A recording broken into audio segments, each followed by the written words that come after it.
मेरा नाम श्रेय शुक्ला है। उन लोगों के लिए जिन्होंने जो ये वीडियो पहली बार देखेंगे, ये चैनल हमने शुरू किया था इस उद्देश्य से कि जो कविता के पारखी हैं या जो कविताओं के शौकीन हैं वो इस चैनल पर आएँ और कविताएं सुने। अगर उनको समझ में आती हैं तो तारीफ करें और अगर उनको समझ में नहीं आती है तो जो भी समीक्षा या आलोचना है वो मेरे साथ बांटें, हमें बताएं, अपने भाव व्यक्त करें। और ये जो मेरा प्रयास है छोटा सा, अकेला ही है फ़िलहाल तो, इसमें मेरी सहायता करें ये लोगों तक बात पहुंचाने में कि अभिव्यक्ति कितनी महत्वपूर्ण है जीवन में। अगर आप किसी के प्रति कुछ विचार रखते हैं और कभी व्यक्त नहीं करते तो एक संवादहीनता की स्थिति बनती है और फिर उसमें जो ज़्यादातर मनुष्यों का तरीका रहता है, जो उनकी प्रवृत्ति रहती है, वो यही रहती है कि जब उन्हें कोई चीज़ नहीं समझ में आती तो वो बुरे से बुरा ही अंदाज़ा लगाते हैं। ये सामान्य मनुष्य की प्रवृत्ति तो नहीं कही जा सकती क्योंकि मनुष्य ऐसी सोच रखने के लिए बना नहीं, पर सत्य यही है कि जो हमारे साथ बुरा होता है वो हम ज़्यादा याद रखते हैं, शिकायतें ज़्यादा करते हैं हम जो हमारी उपलब्धियां होती हैं उनसे इतना लंबा संबंध स्थापित नहीं करते जितना जो हमारे साथ बुरा होता है उससे जितना लंबा हम संबंध अपना बांध कर रखते हैं।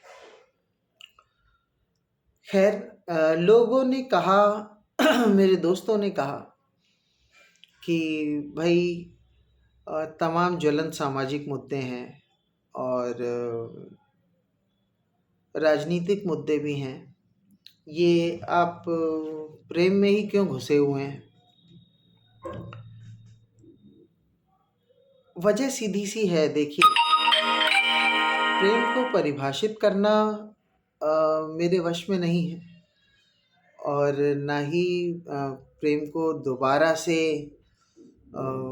एक नए रूप में प्रस्तुत कर पाना किसी के सामने मेरा कोई प्रयास है, ऐसा भी नहीं है। हाँ, ये है कि प्रेम की अभिव्यक्ति सबसे कम की जाती है दुनिया में। ये हमें लगा, ये मेरा अनुभव है कि या तो आप प्रेम की अभिव्यक्ति करते ही नहीं, या तो आप चुनते हैं कि हम अपना प्रेम प्रदर्शित ही ना करें, या करते भी हैं तो ऐसे अधकचरे तरीके से कि सामने वाला उसको कुछ और ही समझकर बैठ जाता है। उसे लगता है कि नहीं, ये कुछ और है, ये प्रेम नहीं है। और फिर हम दोष देते हैं उस सामने वाले को कि उसने मुझे समझा नहीं। भाई, आप सही से समझाइए तो। जाहिर सी बात है उसने आपको नहीं समझा।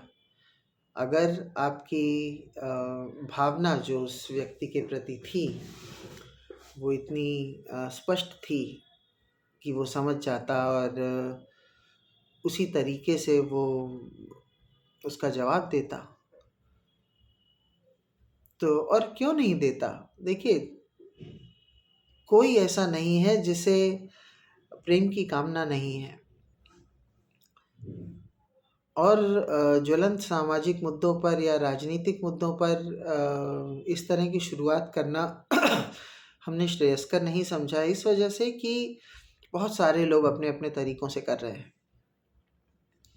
ये काम कि आप किसी एक का प्रेम किसी दूसरे तक स्पष्ट और बिना किसी दुराव के, बिना किसी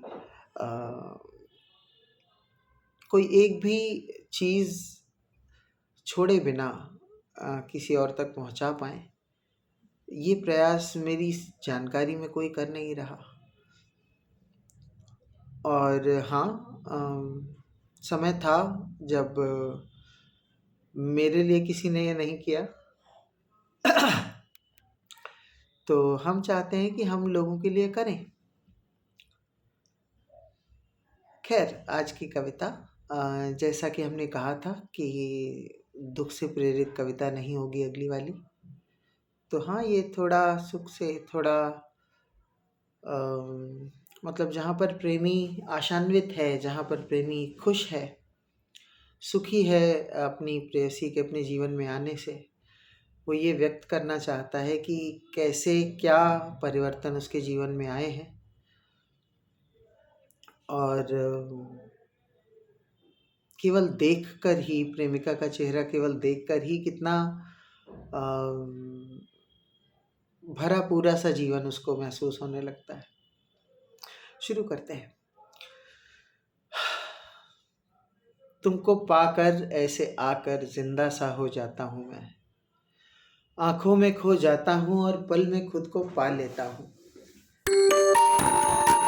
के गम हैं जो मैं दरकिनार कर देता हूँ। तेरी आंखों की गहराई का एहसास मुझे मालूम नहीं, मेरी रुसवाई है डूब मरी इनमें, ये तुझे बता देता हूँ। खुश पहले भी था शायद, तुमको पाकर ऐसे आकर जिंदा सा हो जाता हूँ मैं। आवाज तेरी सुनकर वो सरगम कानों में घुलने लगती है। जिंदा रहने को ही नहीं, जिंदगी अब जिंदगी कहती है। जीने का हर लम्हा अब तेरे साथ, ख्वाहिश अब अंगड़ाई लेकर पल पल जीने को कहती है। देख देख कर तेरा चेहरा खुद पर क्यों इठलाता हूँ मैं, तुमको पाकर ऐसे आकर जिंदा सा हो जाता हूँ मैं। एक आहट तेरे कदमों की कैसे मेरी प्यास जगाती है, तू आती है और देख जरा मेरी जान कैसे मुस्काती है।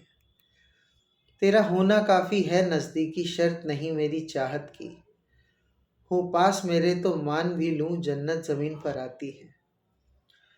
तुझे सोच कर जाने क्यों हवाओं में उड़ जाता हूँ मैं, तुमको पाकर ऐसे आकर जिंदा सा हो जाता हूँ मैं। तू देखे मुझे ऐसे मुड़कर तो ख्वाब जाग से जाते हैं, रातें रोशन हो जाती हैं और दिन पूरे हो जाते हैं। तू कहीं जरा सा हंसते, यही कोशिश करना काम है बस, मेरी किस्मत के तारे तेरी आंखों में झांक कर आते हैं। है मेरा तेरी चाहत का दरिया, सोच भीग सा जाता हूँ मैं, तुमको पाकर ऐसे आकर जिंदा सा हो जाता हूँ मैं। हर नज़र तेरी मुझ पे पड़े जो एक गुदगुदी सी करती है, सांसों के जरिए जिंदगी मेरी तेरी खुशबू से गुजरती है। तेरा बाहों में होना ख्वाब हो हकीकत पर ये लाजिम है, मेरी चाह तू है बस यूं ही मेरी चाहते निखरती है। मेरी जिंदगी ए जिंदगी इन आँखों में पा जाता हूँ मैं, तुमको पाकर ऐसे आकर जिंदा सा हो जाता हूँ मैं। यहाँ प्रेमी जैसे अपनी कृतज्ञता व्यक्त कर रहा है प्रेमिका, सिर्फ प्रेमिका के उसके जीवन में रहने के लिए, सिर्फ प्रेमिका के उसके जीवन में आने के लिए। ये कृतज्ञता, भाग्यशाली होते हैं वो लोग जिनको इस कृतज्ञता का प्रतिफल भी मिलता है। भाग्यशाली होते हैं वो जोड़े जहाँ दोनों लोग एक दूसरे से अपनी बात व्यक्त कर लेते हैं। भाग्यशाली होते हैं वो लोग जो जितना कहते हैं उतना ही सुन भी पाते हैं। और भाग्य कहाँ किसी का होता है। तो फिलहाल ऐसा कोई जोड़ा हमने आज तक नहीं देखा जहाँ दोनों उतने ही वाचाल हैं अपनी अभिव्यक्ति में, दोनों उतने ही स्पष्ट हैं अपने प्रेम की अभिव्यक्ति को लेकर, दोनों उतने ही ज़्यादा आतुर है इस चीज़ को लेकर कि सामने वाला जाने उनके शब्दों से, उनके हाव भाव से, उनके व्यवहार से, उनकी चिंता से, उनके बात करने के तरीके से, उनके देखने के तरीके से उनका चाहने वाला जान जाए, बार बार उसको ये पता चल जाए कि कितना ही और कैसा ही प्रेम उनके मन में, उनके अंदर है, जिसे व्यक्त करना ही उन्हें प्रेम करने का कारण लगता है। फिर कई सूखे से लोग होते हैं जो मन में प्यार तो बहुत करते हैं पर जाहिर नहीं करते। तो हाँ, उन्हें चाहने वाला तो मिल जाता है, पर वो कभी वो परस्पर जो अनुभव है प्रेम का और प्रेम की अभिव्यक्ति को महसूस करने का, वो बेचारे उस सुख से वंचित रह जाते हैं और एक लंबे समय तक वंचित रहते हैं, क्योंकि वो उनका स्वभाव बन चुका होता है। प्रेम तो देखिए सबको होता है, पर वही है कि ये बहुत महत्वपूर्ण है और बहुत नकारा हुआ, बहुत झुठलाया हुआ और बहुत गैर ज़रूरी सा समझा जाने वाला तथ्य है कि प्रेम की अभिव्यक्ति उतनी ही आवश्यक है जितना प्रेम करना, या किसी के प्रति मन में प्रेम का भाव होना। अगर देखिए, सबसे निश्चल प्रेम होता है जो हम ईश्वर से करते हैं। अगर मीरा या अ, सूरदास या रसखान ने कभी इस अभिव्यक्ति को आवश्यक नहीं समझा होता, उन्हें तो पता था कि ईश्वर सुन रहे हैं या नहीं सुन रहे हैं ये कोई निश्चित बात नहीं, पर फिर भी वो डूबे थे प्रेम में, और जो रचनाएं उन्होंने करी वो कालजयी हैं। आज हम सब वो गुनगुनाते हैं, गाते हैं, और वो जो उनके अंदर भाव था प्रेम के गहराव का, हम केवल उसका लेश मात्र ही अनुभव करने का भरसक प्रयास करते हैं, तब भी वहां तक पहुंचते नहीं।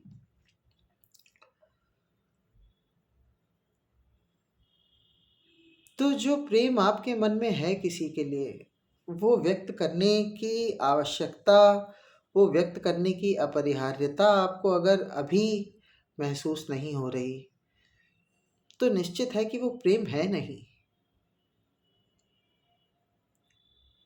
प्रेम का प्राकट्य उतना ही महत्वपूर्ण है जितना प्रेम का अस्तित्व आपके मन में। और हमारे चैनल का उद्देश्य भी यही है।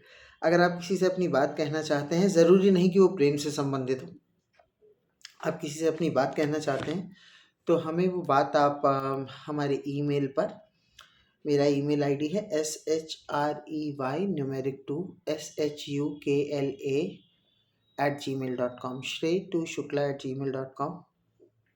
आप इस पर अपनी कहानी थोड़ी स्पष्ट, थोड़ी जाहिर, थोड़ी भावनाओं से भर कर लिखेंगे तो अच्छा रहेगा, हमें आसानी होगी एकदम वही भावनाएं काव्य रूप में ढालने में। आप हमें ईमेल कर सकते हैं, या मेरा मोबाइल नंबर है 9335965008। आप व्हाट्सएप कर सकते हैं, इस पर अपनी भावनाएं व्यक्त कर सकते हैं, हमें बता सकते हैं कि किससे आपको क्या बात कहनी है। हम उसे एक काव्यात्मक तरीके में जाहिर करने की कोशिश करेंगे।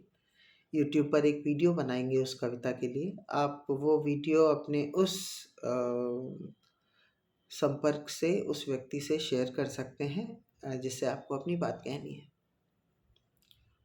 और बाकी हाँ, the contact number I've shared with you or the email ID I've shared with you, that's not just for writing the stories. Those are concerned about if you wish to share something with someone. If you wish to talk, if you wish to criticize, or if you wish to give a feedback, you're always welcome. आपकी समीक्षा या आलोचना का भी स्वागत है। अगर आपको कुछ बात करनी है, मेरा मोबाइल नंबर आपके पास है। आपको व्हाट्सएप पर कुछ और बात करनी है, मेरा मोबाइल नंबर आपके पास है। आपको कविताओं की समीक्षा करनी है या उसको लेकर कुछ और विचार रखने हैं, तो आप हमसे संपर्क कर सकते हैं। धन्यवाद।